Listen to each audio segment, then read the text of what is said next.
Hello, आता आपण बघूया तुला जपणार आहे या मालिकेचा एपिसोड रिव्ह्यू. आजच्या भागात आपल्याला असं बघायला भेटतं आहे की वेदा खूप घाबरलेली असते. अथर्व तिला शांत करत असतो आणि इकडे अंबिकाची शक्ती काम करत नसते, त्यामुळे मंजिरीही खूप खुश असते.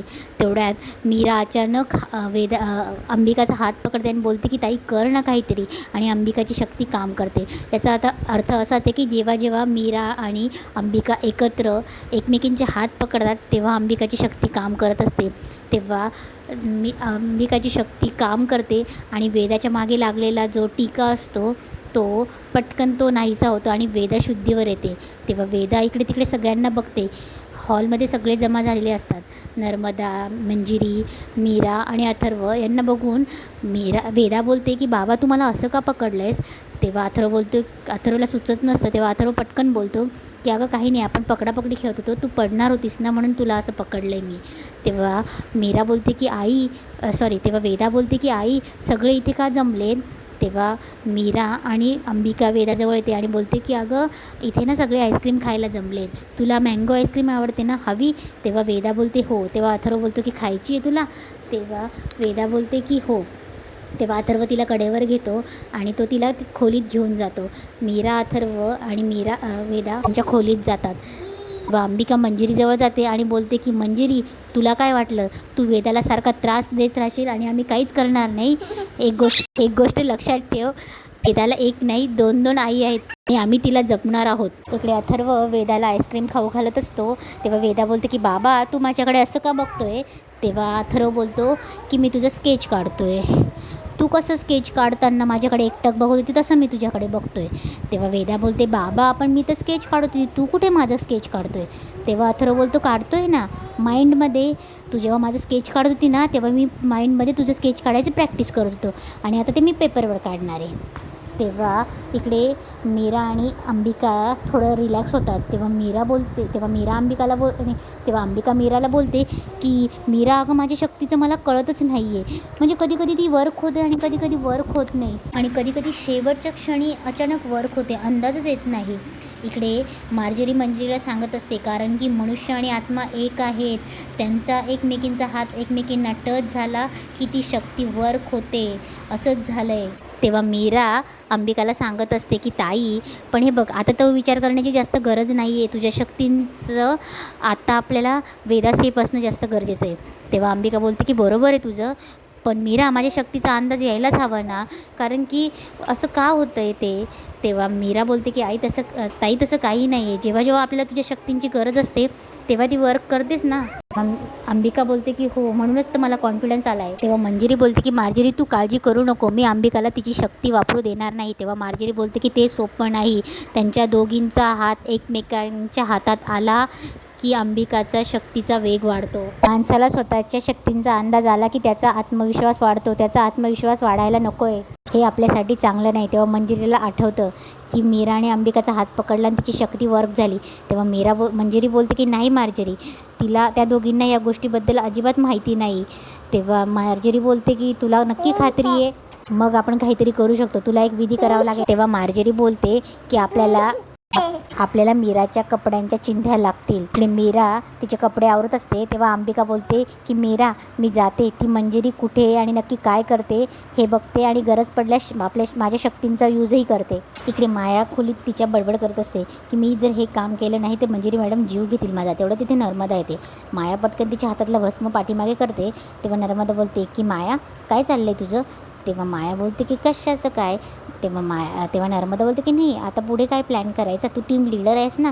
तेव्हा माया बोलते की मी कुठे टीम लीडर आहे, मी तर टीम मेंबर आहे, टीम लीडर तर मी नाही आहे ना, तर ते प्लॅनिंग मला कसं माहिती असणार आहे. तेव्हा माया हात पुढे करणार पटकन मागे लपवते. तेव्हा नर्मदा बोलते की माया काय लपवतेस. तेव्हा माया बोलते की कुठे काय ते कचरा आहे ते फेकायचा होता मला. माया पुढे जाते. तेव्हा नर्मदा पुन्हा तिच्या मागे येते आणि बोलते की माया काय लपवतेस दाखव. तेव्हा माया हात पुढे करते. तेव्हा माया बोलते की हा भस्म आहे. तेव्हा नर्मदा बोलते की भस्म. तेव्हा माया बोलते की हां ते मी घर साफ करत होते ना, त्या घरात होता अजितच्या प्रोटेक्शनसाठी. तेव्हा नर्मदा बोलते की ठीक आहे मग मी हा फेकते. तेव्हा नर्मदा फेकायला जाणार तेव्हा माया गोंधळते आणि बोलते की नाही नाही तुम्ही कशाला फेकतायत मी फेकते ना. तेव्हा नर्मदा बोलते की नाही फेकते ना मी. तेव्हा माया बोलते की नाही नाही मी फेकते तुम्ही नका काळजी करू तुम्ही कशाला कष्ट घेतात. तेव्हा नर्मदा तिच्याकडनं घेऊन तो फेकायला घेऊन जाते. तेव्हा माया खूप घाबरते आणि बोलते की माया बोलते की ही बाई का माझ्या पाठीमागे लागली आहे. आता मी मंजिरी मॅडमला काय तोंड दाखव. इकडे अंबिका मीराला सांगत असते की मीरा मी त्या आउट हाऊसला जाते आणि ती पारदर्शक भिंत पार करून बघते माझ्या शक्तीचा किती वापर होतो ते. तेव्हा मीरा बोलते की नाही ताई तू जाते तर मी पण येते. तेव्हा अंबिका बोलते की नाही ती मंजिरी घरात असताना आपण वेदाला असं एकटं नाही सोडू शकत. तेवढ्यात नर्मदा येते आणि बोलते की मीरा अगं ती माया मंजिरीसोबत काम करते त्या दोघी मिळून काहीतरी मायावी करताय. मंजिरी आणि माया मिळून काहीतरी मायावी करतायत. हे बघ तिच्या हातात मी गेली ना तिने काहीतरी लपवलं मी घेतलं तर हा बघ हा अंगारा होता. तेव्हा ती अंगारा मीराला दाखवते तेवढ्यात त्याचा विंचू होतो. तेव्हा नर्मदा घाबरते आणि बोलते की विंचू. तेव्हा मीरा बोलते की विंचू.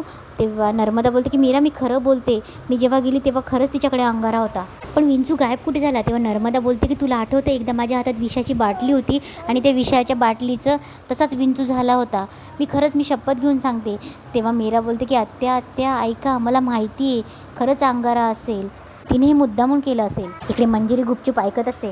तेव्हा ती बोलते की मनात बोलते की नर्मदा तू माझ्या कामात अडथळा आणते. मला एकदा ह्या अंबिकाच्या शक्ती पूर्ण नष्ट करण्याचा विधी करून घेऊ देत मग बघते तुझ्याकडे. मला आता मीराच्या कपड्यांच्या चिंध्या हवेत. तेव्हा ती मीराच्या खोलीत जाते कपाटातनं एक साडी काढते आणि कैची घेऊन बोलते की अंबिका. तेव्हा मंजिरी कैची घेते आणि बोलते की अंबिका आता तुझ्या शक्तींचा नष्ट होण्याचा टाईम आला आहे. तेव्हा ती कैची घेऊन तिची साडी कट करायला लागते. तेवढ्यात तिला वेदा बघते आणि बोलते की आजी. तेव्हा मंजिरी थोडी दचकते. तेव्हा ती वेदाला बोलते की आजी तू आईची साडी का कापतेस. तेव्हा मंजिरी बोलते की अगं ड्रेस शिवायला. तेव्हा वेदा बोलते की तू ड्रेस शिवतेस. तेव्हा मंजिरी बोलते की नाही गं आपले ट्रेलर काका आहेत ना ते खूप छान ड्रेस शिवतात मग तुझ्यासाठी ड्रेस शिवून घेणार आहे पण हे सरप्राईज आहे हो आईला सांगायचं नाही. तेव्हा वेदा बोलते की डन पण आजी सगळ्यात आधी हा ड्रेस मला दाखवायचा हं. तेव्हा मंजिरी बोलते की ठीक आहे. तेव्हा ती वेदाच्या डोक्यावरनं हात फिरवते आणि बोलते की वेदा तू आज तेव्हा घरी जाणार आहेस पण काय करणार बाळा हाच नियतीचा नियम आहे. आता तुझ्या दोघी आया कशा तुला वाचवताना बघतेच मी. इकडे नर्मदा बोलते की मीरा तुला वाटत असेल की मी मंजिरीसाठी काम करते पण नाही माया खूप आधीपासून मंजिरीसाठी काम करते अगं मी नाही. आणि तुला हेही वाटत असेल की मी हे सगळं का करते पण मी माझ्या दादासाठी करते अगं. माझ्या दादाने माझ्या हिश्श्याचं सगळं दिलं आहे मग मला त्याच्यासाठी एवढं करायलाच हवं ना. म्हणून मला मंजिरीचं खरं रूप सगळ्यांसमोर आणायचं आहे. तू सांगशील ना ते काही करायला तयार आहे मी. ते तुझा हेतू सगळ्याच योजना सफल होतात असं नाही पण मला खात्री आहे या घराचं भलं करण्याची ताकद तुझ्यामध्ये आहे. मी तू जे सांगशील ते करायला तयार आहे. प्लीज आता वेळ वाया घालवायला नको. मंजिरीचं गुपित आपण सगळ्यासमोर आणूयात नाही तर ती सगळं घर उद्ध्वस्त करेल. इकडे माया मंजिरीकडे येते आणि मॅडम असं झालं म्हणून ती सगळं सांगायला लागते. मी खूप माझ्या सासूबाईंचं मन डायवर्ट करण्याचा प्रयत्न केला पण त्यांनी माझ्याकडे तो भस्म घेऊन घेतला. मी वेदाला लावायलाच जाणार होती पण मी काय करू मॅडम प्लीज माझा जीव घेऊ नका मला माफ करा म्हणून गयावया करत असते माया. इकडे अंबिका मीराला बोलते की सांभाळ त्यांना मी निघते. मी तर फार वेळ नाही बोलू शकत मला गुहेत जायलाच हवं. इकडे मीरा नर्मदाला धीरही देते की आत्या तुम्ही काळजी करू नका पण आपल्याला घाईघाईत कुठलंही चुकीचं पाऊल उचलायचं नाही आहे आणि आत्या आम्हाला कुठलीही तुमची गरज वाटली तर मी नक्कीच तुम्हाला सांगेल. आणि इथेच आजचा एपिसोड संपतो.